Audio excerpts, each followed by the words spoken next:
Opisyal na ang maglalaban sa conference final sa West, OKC Thunder versus Minnesota Timberwolves. First time in 29 years na outside ng Texas at California yung maglalaban sa West Finals.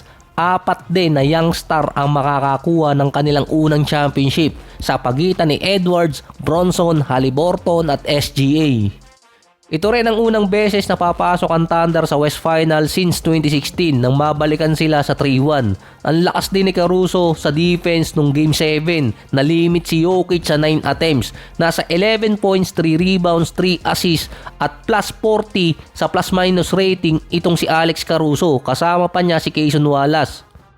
Apat na beses naman nagtapat ang Minnesota at OKC sa regular season. 2-2 record. Merong mga games doon na hindi kumpleto ang Minnesota pati na rin ang OKC. Dahil meron dong games na wala si 3 months na injured. Sa last 5 games din ni Anthony Edwards versus OKC, nag-a-average siya ng 23 points, 8 rebounds at 5 assists.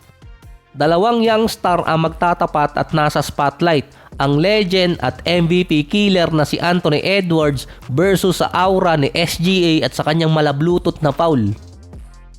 Binan kasi yung flap kaya ngayon gumawa ng bago, Bluetooth na, kahit hindi matamaan matatawagan pa rin ng foul. Underdog ang Minnesota dahil sila yung number 6 team versus sa number 1. Pero sa history ng West, ang number 6 team na nakapasok ng championship series at nanalo pa ay Houston Rockets 1995. 30 years ago.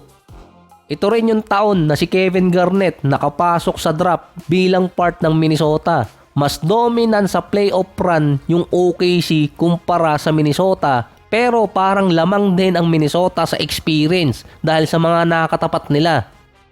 Yung OKC parang na-train pa sa series nila versus Nuggets. Gumamit ng iba-ibang adjustment si Coach Dignault. May average din sa semis ang OKC na 115 points, 46 rebounds, 25 assists, 11 turnovers at 10 steal per game. Meron silang 45% shooting at 32% sa 3-point area. Ang Minnesota naman 109 points, 40 rebounds, 27 assists, 18 turnovers na mas lamang dito yung OKC at nasa 8 steal per game, 49% shooting at 38% sa 3-point area. Dito naman nakakalamang yung Minnesota, pero plus 6 agad ang OKC kontra sa Minnesota pag sa points per game.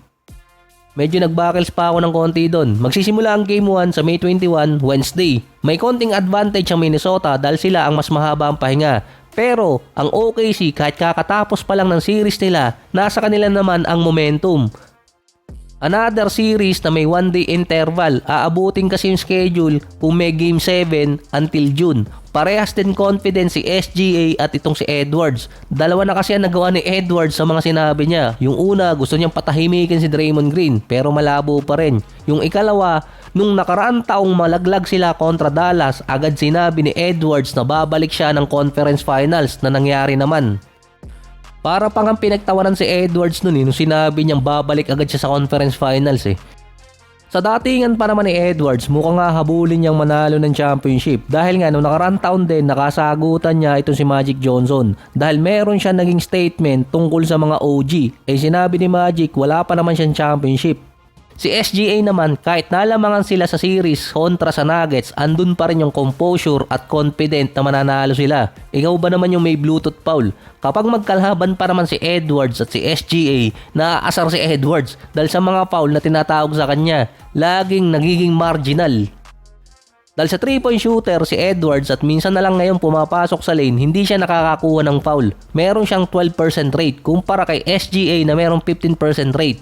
Sa West Semis, si Edwards meron 26.7 rebounds, 5 assists, 47% sa field at 44% mula sa 3-point area. Almost 4 3-point shot per game.